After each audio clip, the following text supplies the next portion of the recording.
Casi siempre perdedores de sus causas en un momento determinado. De Francia llegaron bonapartistas, borbones, republicanos, anarquistas, personas de los más diversos credos, en la medida que cambiaban las circunstancias políticas. Pero allí se hermanaron y allí dieron a la cultura cubana gran parte de su base. Y podíamos hablar de cómo llegaron los primeros chinos o asiáticos a Cuba. Y también una condición de semi-esclavitud, una población de cerca de 200.000 chinos en menos de 20 años. Hago esta referencia para entender las ideas de Martí. Para poder crear un pueblo con esta diversidad de origen, había que tener un pensamiento diferente. Y ese pensamiento diferente comienza a gestarse a finales del siglo XVIII, sobre la base de un sentimiento que ya existe. Primero, la mayoría de los que llegan a Cuba van a quedarse en Cuba y van a tener sus hijos en Cuba. Eso es lo que se le va a llamar criollos. El criollo puede tener sus padres de los más diversos orígenes, pero criollo quería decir el pollo criado en casa, no el que viene de la afuera. Y criado, no nacido. Tenía una definición muy particular. Hay otros lugares donde esta palabra tiene otra lógica y definición, pero esa es la forma en que se está asumiendo en Cuba. El criollo crea su cultura propia, porque provenga de donde provenga, va a vivir en un hábitat en el cual va a tener condiciones geográficas, climáticas, de alimentación, de todo tipo, que va creando su propio universo y por tanto también su propia memoria. Y esto va a tener una significación muy especial porque van a identificarse con un concepto de patria. Lo primero que el criollo va a definir es mi patria, como la patria región, patria chica, pero al mismo tiempo se está definiendo como americano. Y este es un síntoma muy interesante. A fines del siglo XVIII habían dos conceptos: el español americano y el español peninsular. A comienzos del siglo XIX se suprime el término unificador y se habla de peninsulares y criollos.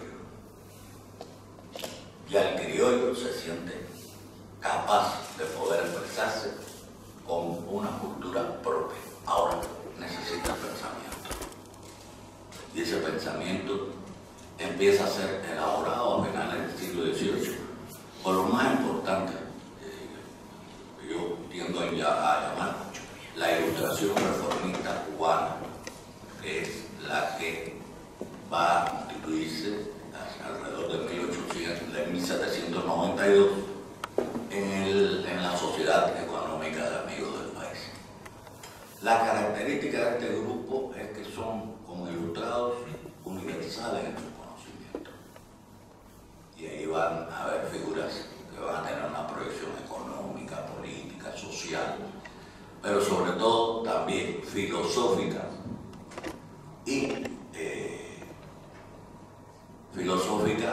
y poética, que es algo muy interesante. La poesía nunca fue separada totalmente de la creación intelectual. Es muy difícil ver a un hombre como Martí sin leer al poeta, y al leer al poeta ver la filosofía del poeta, y al revés, ver un texto teórico de Martí y encontrar en cada párrafo al poeta. Es decir, que eso fue un principio que asombrosamente se va dando en una serie de figuras del siglo XIX. Podemos hablar de Heredia, José María Heredia, podemos hablar de Carlos Manuel de Céspedes, iniciador de nuestra guerra de independencia, de Pedro Figueredo, Dios de la ignorancia. cubano, en fin, hay ese carácter de cultura universal y de unir sentimiento y pensamiento. Ahora, el primer libro filosófico que se escribe en Cuba lo escribe el padre José Agustín Caballero. Y es un libro también de ruptura con la educación y la visión del pensamiento que nos llegaba, tanto de la Ilustración como de la escolástica, que yo la llamo tardía, porque no está un título Filosofía Electiva. Es decir, el verdadero filósofo tiene que estudiar todos los sistemas y no adherirse a ningún sistema. Es ahí el sistema, crear su propio sistema. Esto puede parecer fuerte, pero tenía una razón. Por mucho que se leyera vamos a hablar de los filósofos del siglo XVIII, no quiero ir más para atrás, pero por mucho que se leyera la enciclopedia francesa, Voltaire, Diderot, Helvétius, o se leyeran los autores ingleses, ninguno vivió la esclavitud en una isla como Cuba, y por tanto sus visiones teóricas, y estoy hablando de la esclavitud, puedo hablar de todo lo que componía la sociedad americana y en específico cubana, y por tanto no era lo que se les ofrecía para el análisis teórico lo suficiente como para poder entender, va a decir Varela después, la verdadera naturaleza americana. Es una, diría, casi obsesivo, como ellos entienden que no se podrán entender a sí mismos, sino que estarán sujetos a la interpretación de otros, porque no tienen el instrumental teórico y metodológico para poder entender su realidad y explicarla.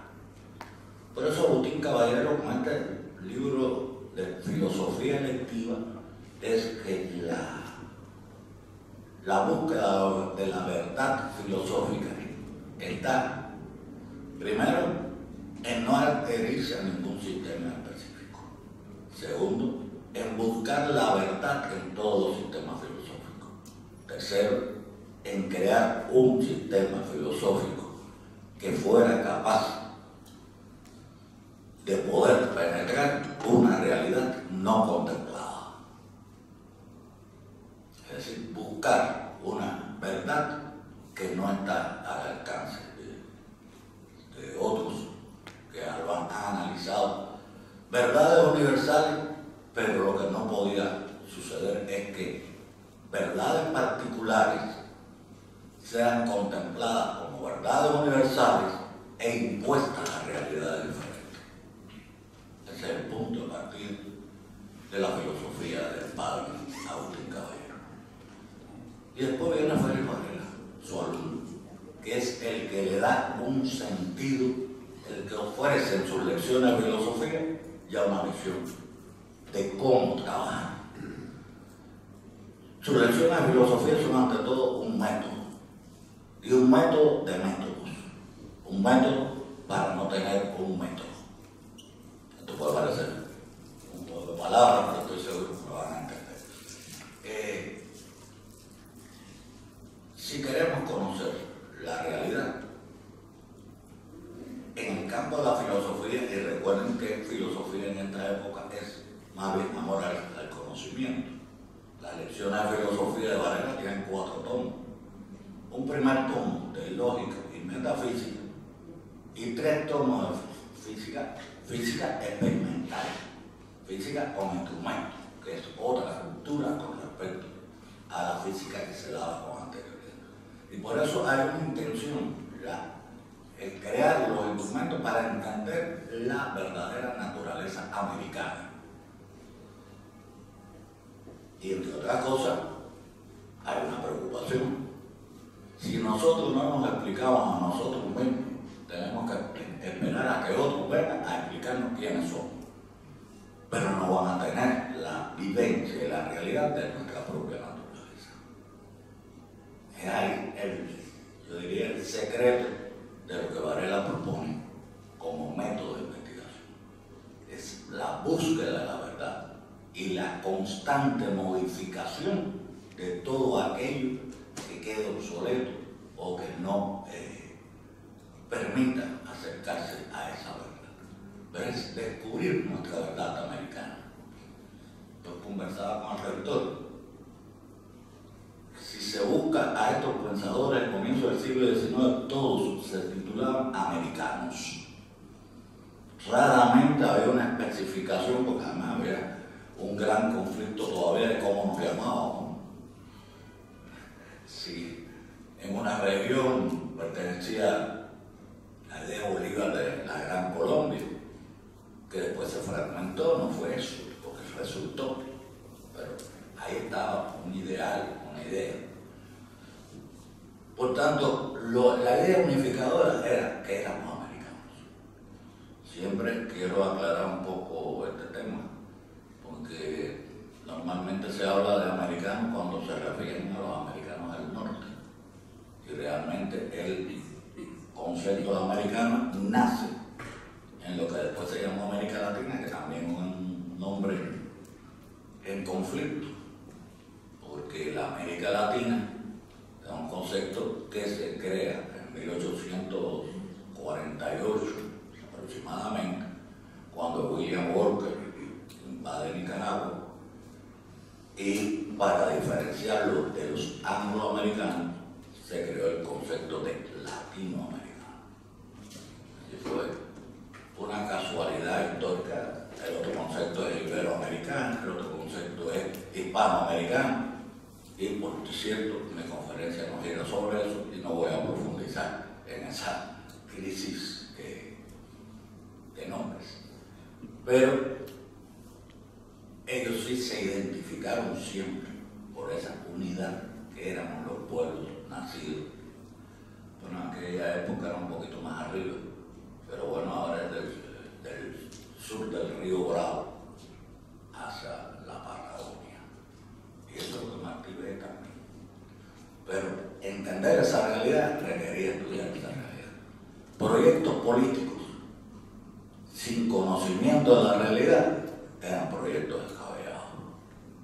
Y por cierto, hemos vivido llenos de utopías, bellas utopías, pero muchas veces las utopías no tenían nada que ver con la realidad. La exigencia de hombres como Varela era eso. Y tenían una definición central: hacer ciencia para crear una conciencia americana. Crear una conciencia americana para hacer ciencia. Y en ambos casos, ciencia y conciencia requieren de un elemento fundamental: la virtud. No se puede soñar con un mundo mejor sin la virtud. Y la virtud está en buscar la verdad. Y la verdad, esa que teníamos que descubrir, en nuestra propia realidad americana. La consigna era grande, o más que la consigna, la propuesta era grande. Varela muere en 1853, en febrero del 53. En enero del 53 nace José Martí. Yo he afirmado en varias oportunidades, a ver que hablo del tema, es como, porque Varela antes de morir dice una frase muy importante. Dice, viendo todo lo que se había marchitado a lo largo de esos años, dice, en el terreno que yo chapié, abro un paréntesis, vaya este terminito cubano, cierra paréntesis, han dejado crecer mucha maleza, entre paréntesis, vaya otro terminito cubano, cierra paréntesis. Y yo espero que nazca o exista, no recuerdo la palabra exacta, quien sea capaz de empuñar el machete, de paréntesis, vaya otro terminito cubano, para desglosar el terreno. También te parecen esas cosas destino José Martínez, el hombre capaz de ser el heredero de esas grandes ideas y al mismo tiempo elaborar un proyecto de independencia que no es para Cuba, es para América.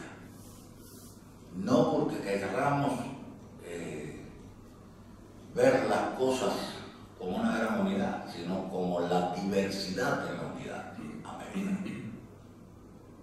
Y ese Martí escribe uno de los trabajos más impresionantes, que el que lo lee empieza a entenderlo mucho mejor. Un trabajo que se titula Nuestra América.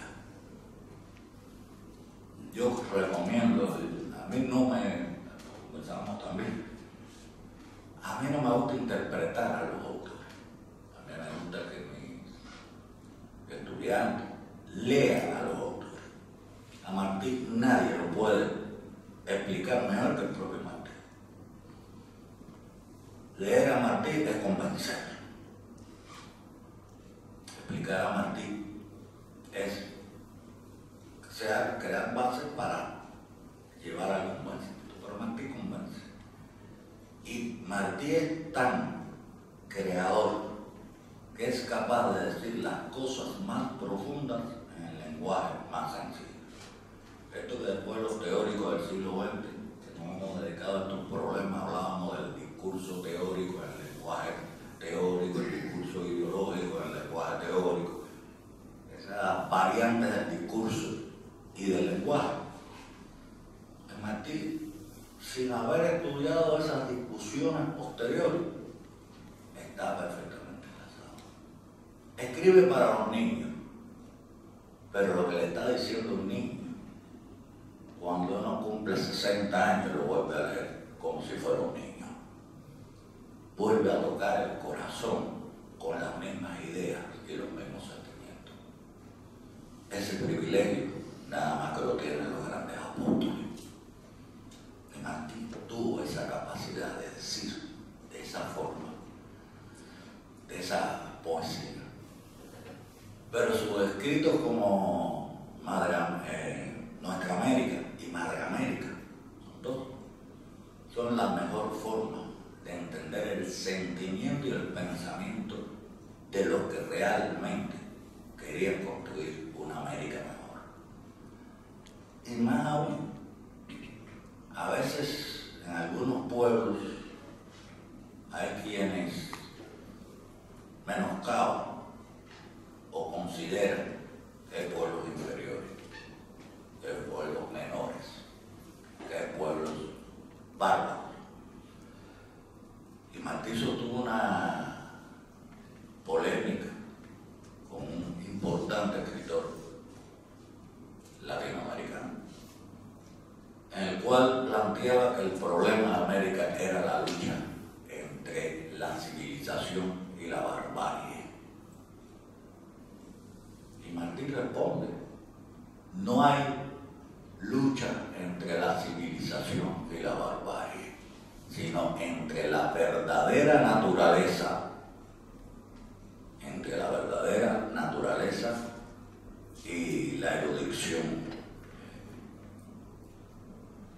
entre la verdadera naturaleza y la falsa erudición. Es decir, estudiamos la naturaleza humana, pero también la naturaleza física. O al revés, estudiamos la naturaleza física y entendamos la naturaleza humana. Más allá de razas, de etnias, de grupos. Y ahí salta la más bella propuesta de Martí, heredera de toda esta tradición latinoamericana.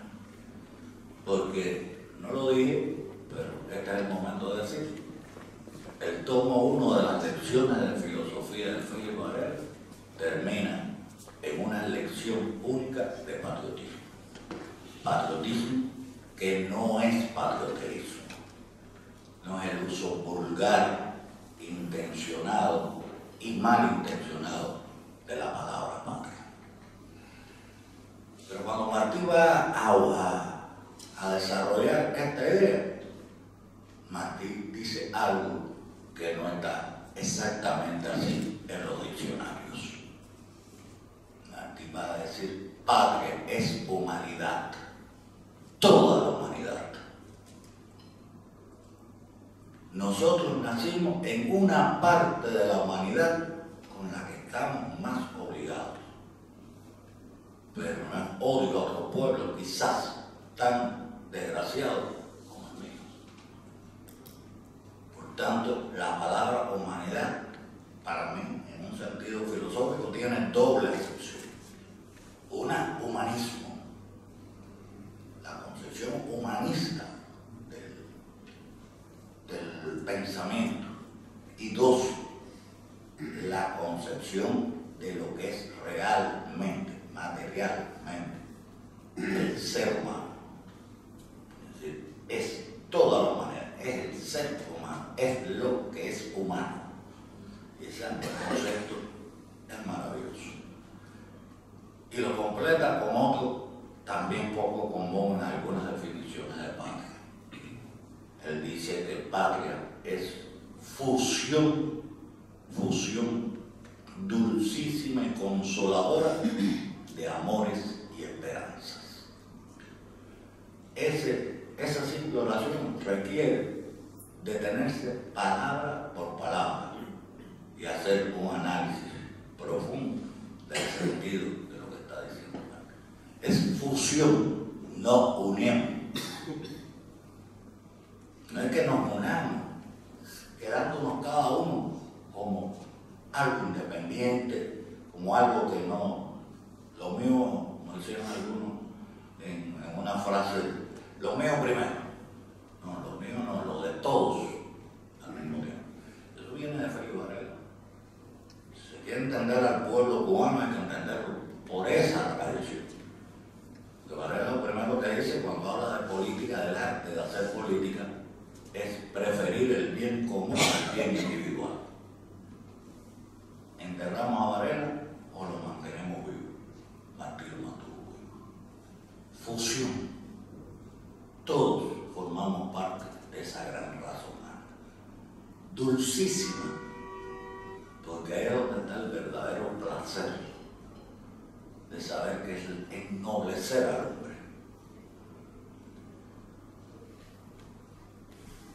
Unión dulcísima y esperanzadora de amor y esperanza. Amor, no odio. Tratar de entender, de comprender al otro. Y esperanzas.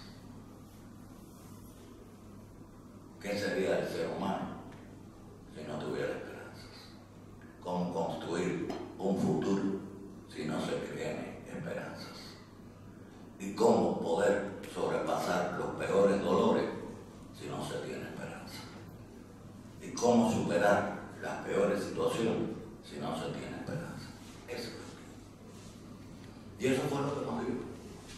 Nos dio la convicción de que era posible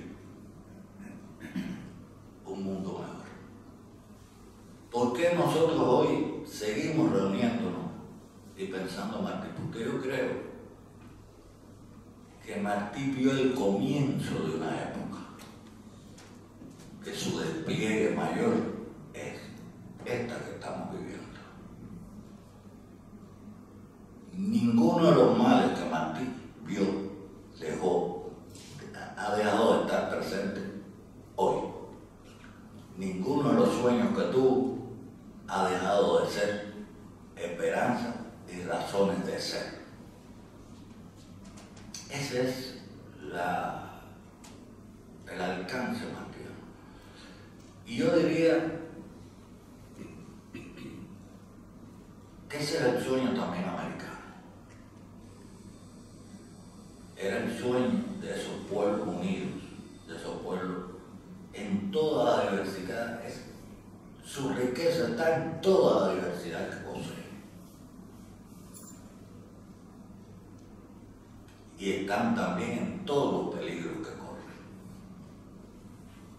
Es el gran sueño de esa América unida, de esa América creadora, de esa América potencial inmenso que todavía no ha desarrollado o no ha podido desarrollar con toda la capacidad que tiene dentro. Entonces Martí no fue un simple soñador.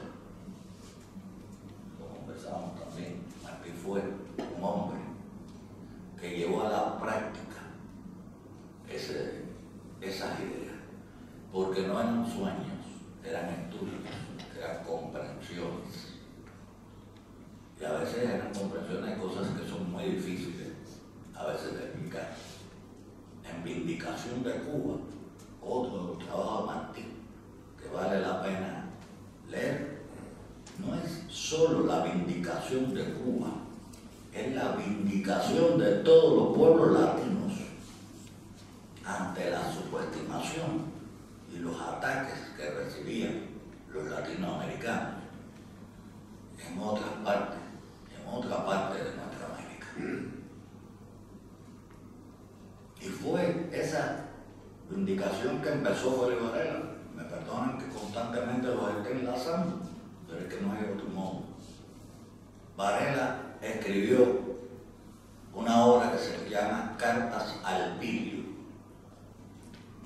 que quiere decir cartas a la esperanza. ¿Y cuál era el objetivo de las cartas a la esperanza? Demostrar que no todo lo que brilla es oro. Demostrar que la impiedad puede ocultarse de las más variadas formas. Y eso lo hereda Martí como el ejemplo de Vindicación de Cuba. Pero la necesidad real de que a Cuba, a los cubanos, como al resto de los latinos, se les considerase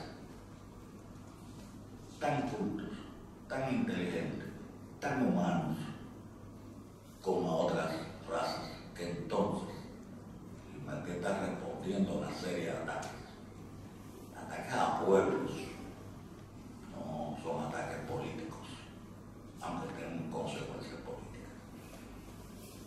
Y esa vindicación de Cuba, de Norteamérica, de todo, vuelve al mismo punto. Todos formamos parte de una sola raza, la raza humana. No importa dónde naces, no importa el color, no importa aquellos elementos específicos de tu cultura. Lo que importa es que todos nos integramos. La cultura es universal. Todos formamos parte de ella, bebemos de ella y contribuimos a ella desde el lugar en el cual estamos colocados. Esa es la maravilla de Martí. Martí escribió para hoy.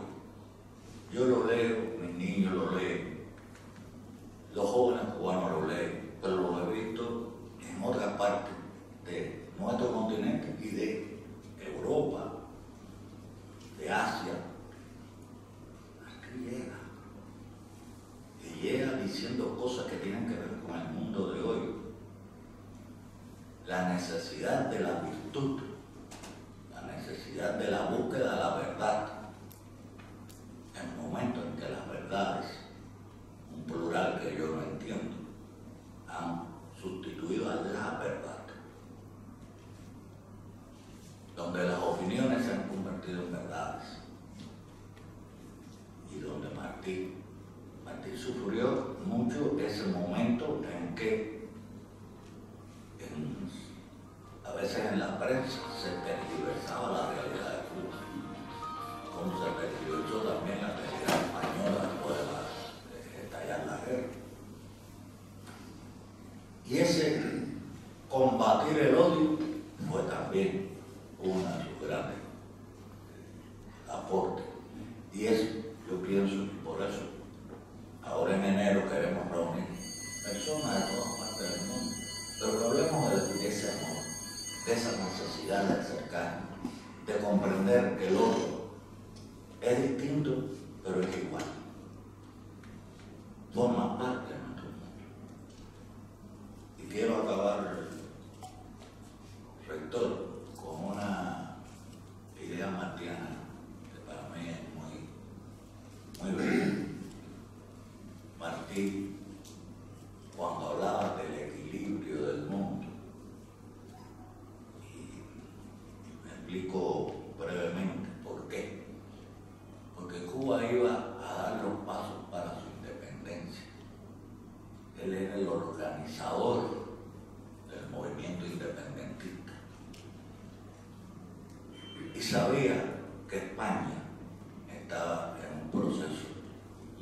significado que ya España no era el gran imperio que había sido.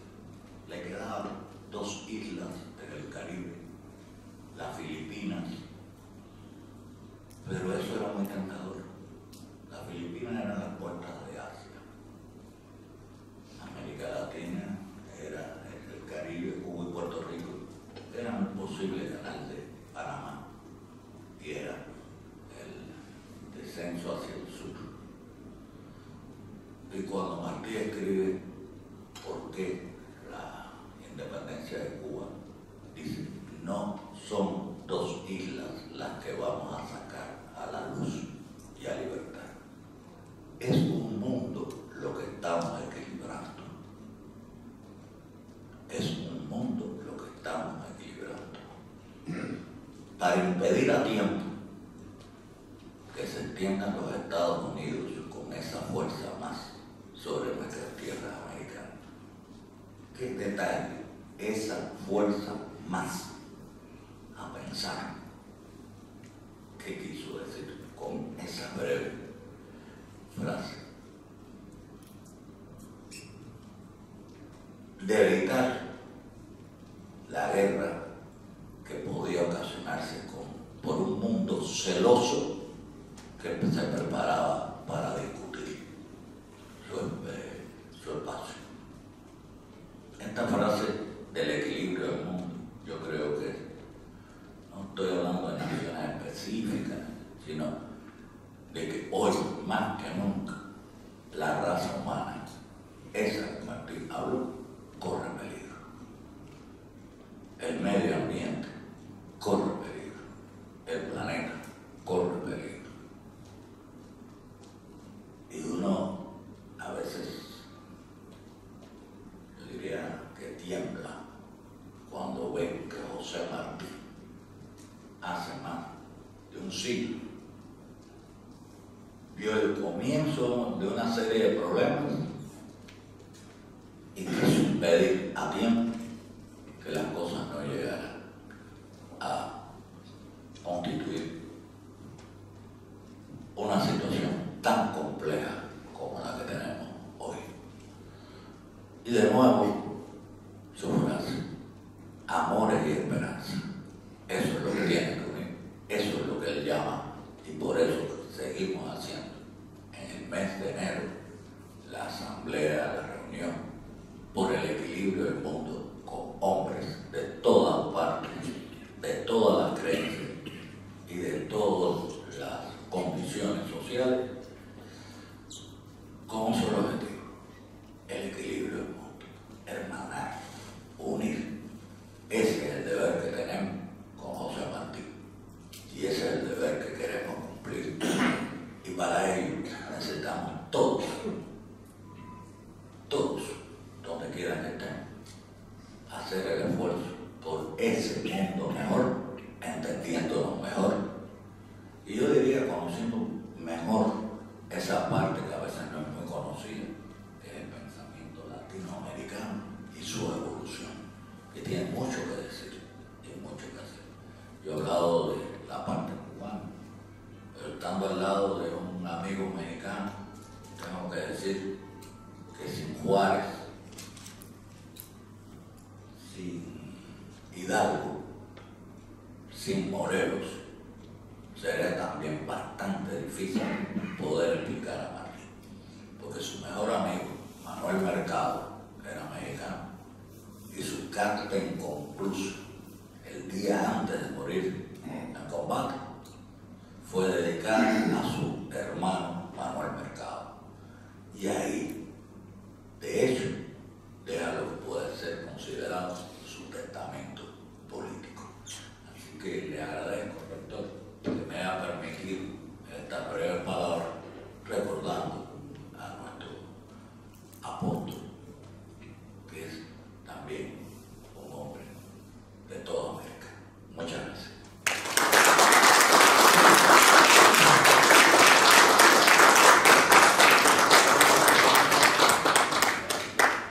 Muchas gracias, profesor, por esta conferencia que nos recuerda un hilo de oro, diría, lo quiero llamar así, de nuestra América, que sin duda en este momento crucial de la historia estamos en un pasaje, digamos, en un cambio de época, como tantas veces ha mencionado el Santo Padre y el Papa Francisco, y retomar estas ideas fundamentales nos hace mucho bien, bastante bien. Situarnos como tomamos solo dos fechas principales para seguir una idea que usted mencionaba. Martí decía reconocernos a nosotros mismos o conocernos a nosotros mismos para poder dialogar, para poder, digamos, hacer nuestra tarea en este mundo. Eso se logró bastante bien gracias a un pensador español, José Ortega y Gasset. Concretamente, en 1914-1928 hizo dos viajes a América Latina y, digamos, animó a todos los pensadores a reconocerse en su circunstancia, una palabra muy suya, y los pensadores de aquellas tierras pues se animaron más, digamos, y abundaron en el pensamiento filosófico. Y en México se fundó, por ejemplo, en ese tiempo, o se continuó con la Universidad, o la UNAM, con José Vasconcelos y compañía. Y otra de las ideas que me encantó que mencionara es la palabra utopía. Es cierto, hay de utopías a utopías, pero en nuestra América estamos por celebrar 500 años de la llegada de los 12 apóstoles, llamados así, a México, en realidad a toda América. Se movieron gracias a una utopía tan fecunda que está entrelazada, entremezclada en las culturas, en las naciones de nuestras tierras. Entonces, cierto, hay otras utopías no tan felices, digamos. Esperemos que esas utopías pues sigan siendo fecundas para nuestra tierra. Y finalmente, digamos, otro aspecto, digamos, que yo no lo menciono a usted, pero actualmente, precisamente en nuestro tiempo, se está retomando una idea que algunos historiadores, algunos escritores mencionan. No es extraña para nosotros. Escribió sobre ello Gabriel García Márquez, escribió también Octavio Paz, El laberinto de la soledad, Los 100 años de soledad. Últimamente no quiero, 2-3 años hacia acá, se habla de la nueva soledad de América Latina. Eso podemos criticar, podemos decir, podemos abundar, pero se habla de este tema. Eso obviamente no es tan positivo y por eso todavía es mejor o es bueno juntarnos y encontrarnos a radicar esos temas como el que usted nos expuso. Gracias de veras por esta presencia, por esta presencia. Doy la palabra al público, si alguien tiene alguna pregunta, algún comentario. Señor Esto quiere decir, profesor, que la conferencia que tuvimos, que escuchamos en la Lateranense, y esta conferencia sobre Varela y esta que usted ha hecho sobre Martí aquí en el Antoniano, han sido hermosísimas, enriquecedoras, ilustrativas. Hemos aprendido y hay cosas que nos quedan en el alma. Cuando usted nos repite la definición de patria, esa fusión dulcísima y consoladora de amores y esperanzas, uno no se la olvida más esa definición que no la conocía. Yo estoy seguro que usted hubiera podido desarrollar más, con el tiempo disponible, la vinculación de Martí con la gran generación latinoamericana de fines de siglo, porque coincide con él Ariel y Talibán, de José Enrique Rodó, nuestro uruguayo, coincide con monroísmo contra bolivarismo del mexicano Vasconcelos, coincide con la patria grande, que es la primera vez que lo utiliza un argentino, Manuel Ugarte, y coincide también con aquella oda de Washington, de Rubén Darío, que decía en nuestros pueblos que aún confiesan en Jesucristo y hablan en español. Y al mismo tiempo, esa generación dramática del 98 de España, que ve la pérdida de las colonias y el declino tremendo en su país, pero que engancha con esa generación latinoamericana. Cuánta correspondencia, cuántas amistades. el genio vascazo, sobre todo, de Miguel de Unamuno, que ve la necesidad de la unidad no solo iberoamericana, sino ibero-luso-americana. Fantástico. Después de decir todo eso, hago una pregunta inquietante, que espero que el embajador lo diga polemista. Inquietante. Usted dijo una cosa preciosa. Dijo que la enciclopedia, el aparato teórico de la enciclopedia y del liberalismo inglés, escocés, era incapaz de responder a nuestras realidades porque desconocían la esclavitud. Eran tendencialmente racistas. Yo pienso en dos grandes estudiosos de la mitad del siglo XIX, que estudiaron las leyes del capitalismo en las sociedades avanzadas, pero que al mismo tiempo aplaudían la invasión de Estados Unidos a México, porque pensaban que eso iba en el desarrollo del capitalismo, y consideraban a Bolívar un pillo, un pícaro, un bufón, que no le llegaba ni a los tobillos a Napoleón III, quizás porque no comprendían desde el lugar en donde estaban que su desarrollo estaba vinculada a condiciones de dependencia de aquellos mismos países. Se puede hacer esta analogía.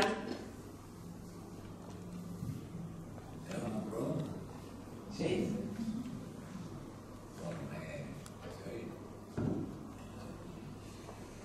Bueno, me encantan las dos intervenciones, la del rector y la suya, porque dijeron lo que en el poco espacio que yo tenía no podía cubrir, ¿no?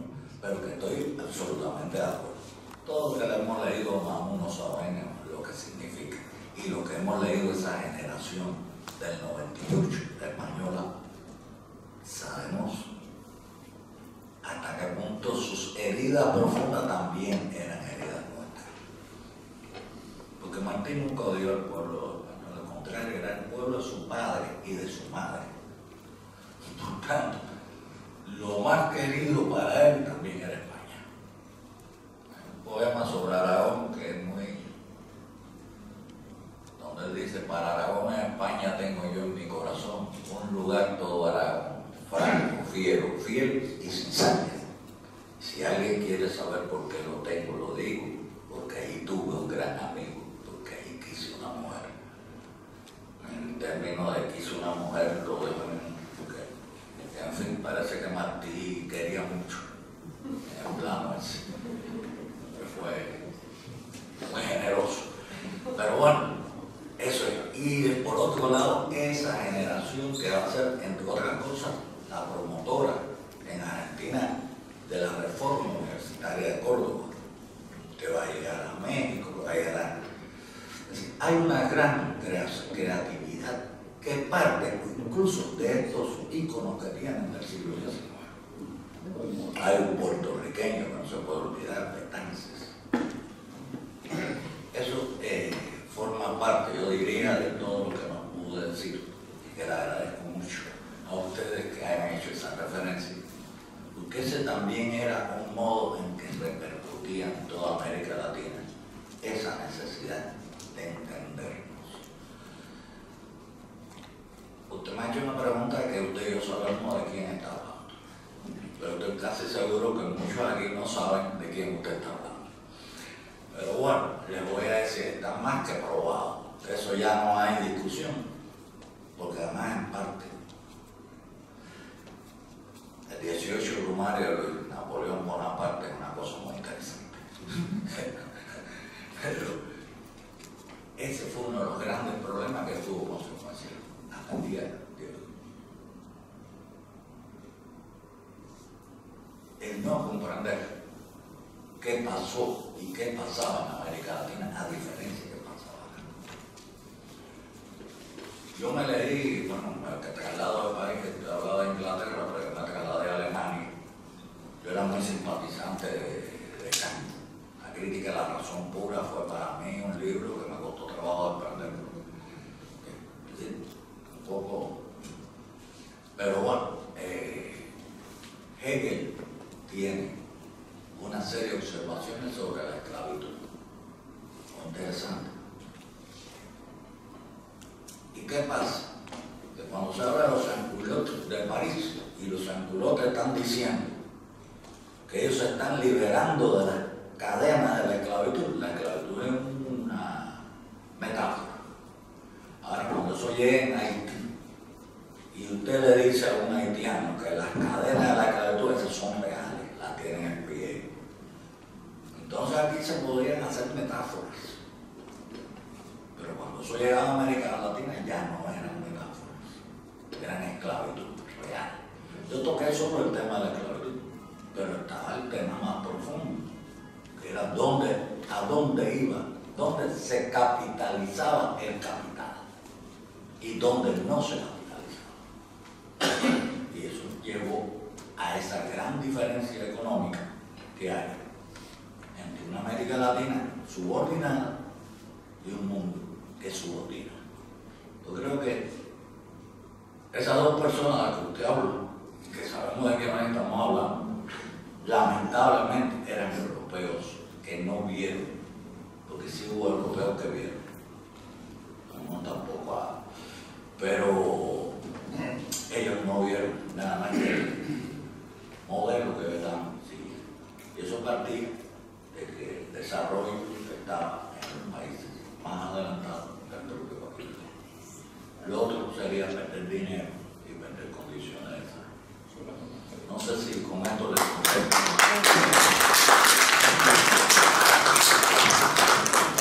¿Alguna otra pregunta?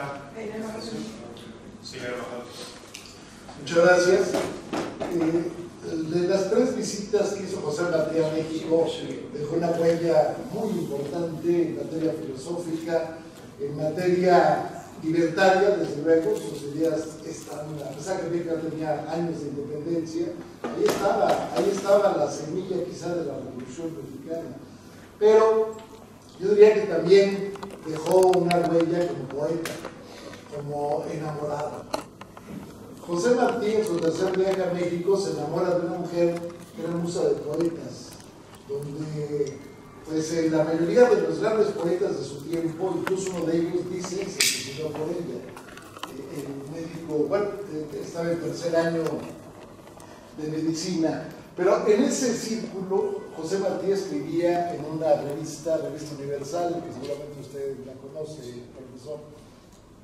En esa revista conoció a un Justo Sierra, fundador de la Universidad Nacional Autónoma de México, conoció a un Juan de Dios Peza, el gran cronista inverso de las leyendas mexicanas, conoció a Manuel M. Flores, y bueno, en ese círculo se concentraban en tertulias que se hacían en la casa de esta mujer, Rosario de la Peña y Llerena, una mujer muy hermosa, pero sobre todo inteligente y sobre todo con una gran sensibilidad. Bueno, ahí están todavía los versos que le hizo José Martí, enamorado de ella, y que finalmente, cuando está a punto de morir ella, le preguntan sobre, bueno, ¿realmente se suicidó por usted Manuel Acuña? Ella dice que pues no lo sabe realmente, y dice, ¿quién era al que usted amaba? Dice Manuel M. Flores, pero dice otra cosa, ¿a quién le impactaba usted más? Y dice José Martí, porque en su rostro estaba el sol del Caribe. Ese es lo que le dejó José Martí en México. Muchas gracias.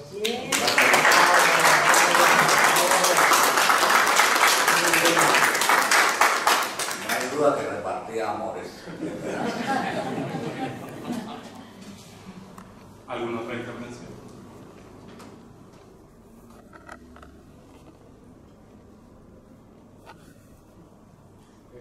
Agradezco entonces al profesor Eduardo Torres Cuevas de esta genial ponencia, también las intervenciones obviamente de los señores embajadores, Guzmán Carrequiri, mi embajador Barranco Chavarría, embajador de México, y bueno, pues cierro con otra invitación, como decía al inicio, para el próximo martes.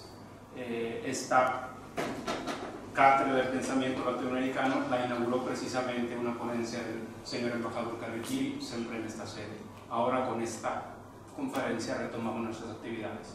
El próximo martes tendremos colaboración con la Embajada de Costa Rica ante la Santa Sede, está aquí el señor embajador Federico, la Fundación Ratzinger y la Universidad de Antonianum, la conferencia titulada Informe sobre el Índice de Ecología Integral Humanitaria 2021, Laudato Si en retrospectiva, 2011-2021, a las 4 de la tarde, siempre en esta sede.